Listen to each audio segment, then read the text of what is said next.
En esa sentencia se decía, por ejemplo, solamente para contextualizar el tema, de que no se podía utilizar una escucha para una medida coercitiva si es que previamente no había sido llamada a la persona a verificar si era su voz, si iba a someter una pericia, es decir, una garantía de contradicción previa al uso del medio. Bueno, la Corte Suprema ya en ese sentido es muy clara.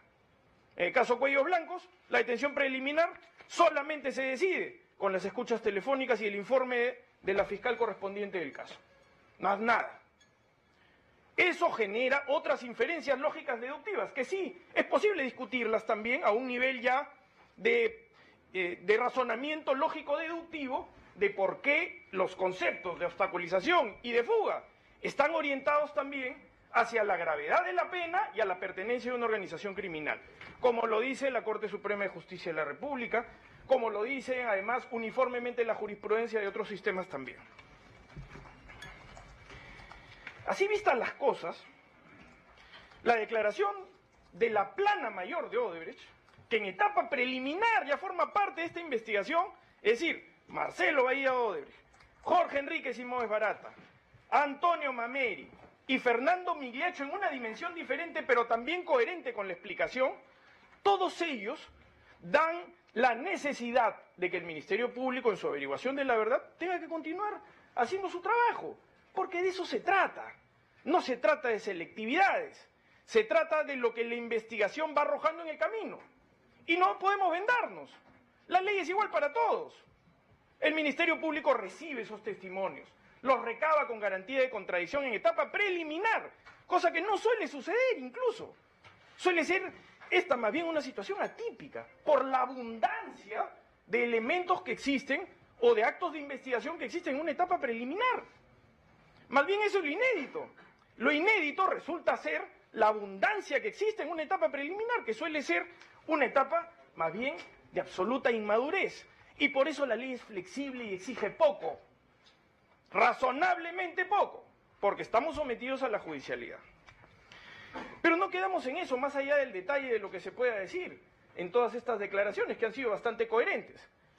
Detalles que además tienen que ver con otros casos también relacionados. Por ejemplo, de cómo se aumenta $500.000, ¿no? La historia de cómo se aumenta $500.000, esa no la cuentan los abogados, ¿no?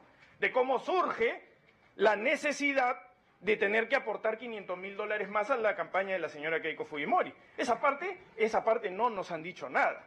Pero ustedes sabrán verla dentro necesariamente de lo que viene acompañado. Porque eso se justifica a partir de un aporte que decide Marcelo Bahía Odebrecht de $3 millones a la campaña del señor Humala. El señor Barata no estaba de acuerdo. Disentía de esa posición, porque le tenía mucha mayor simpatía a la señora Fujimori. Decía que dentro de sus perspectivas políticas, el programa de gobierno de la señora Fujimori era lo que mejor le podía pasar al Perú.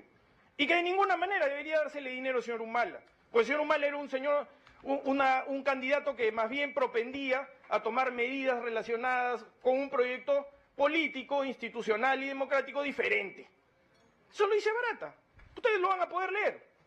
A partir de esa realidad es que Marcelo Bahía Odebrecht le dice, este es un compromiso que existe a nivel ni siquiera de carácter ideológico, sino es un pedido del Partido de los Trabajadores, del señor Lula da Silva a través del exministro Palocci.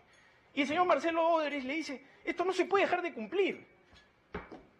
Si tú en realidad crees que se debe apoyar a la señora Fujimori, bueno, entonces entrégale $500.000 más. Y cerramos el problema. Y por eso esas tres versiones están unificadas entre el señor Marcelo Odebrecht, el señor Jorge Enrique Simões Barata y el señor Antonio Mameri. Eso ustedes lo van a poder encontrar.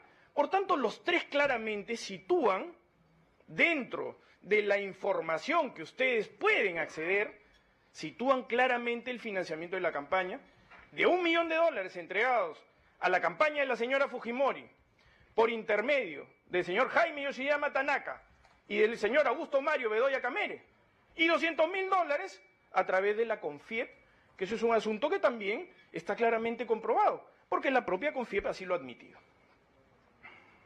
Pero no nos quedamos en eso, porque aquí parece que esto era una modalidad de las organizaciones criminales que vamos a detallar. Porque además de las declaraciones que existen ya de todos los ejecutivos brasileños, el señor Migliaccio, al que hacen referencia, que es un ejecutivo, ex ejecutivo, preso en algún momento, ahora con arresto domiciliario, sujeto a delación premiada en el Brasil, claramente detalla cómo operaba el Departamento de Operaciones Estructuradas.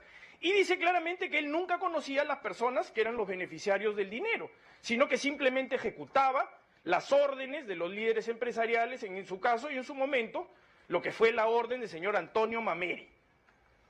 Los señores han hablado de otras personas que se hace necesaria su declaración testimonial. Bueno, eso tendrá que ser de evaluación de parte del señor fiscal provincial si decide formalizar la investigación preparatoria y tomar las medidas que correspondan inherentes a esa decisión. Pero la investigación no se acabó. Estamos en una etapa preliminar. Y es en esa etapa preliminar donde se justifica desde la orientación del Ministerio Público el formular este requerimiento.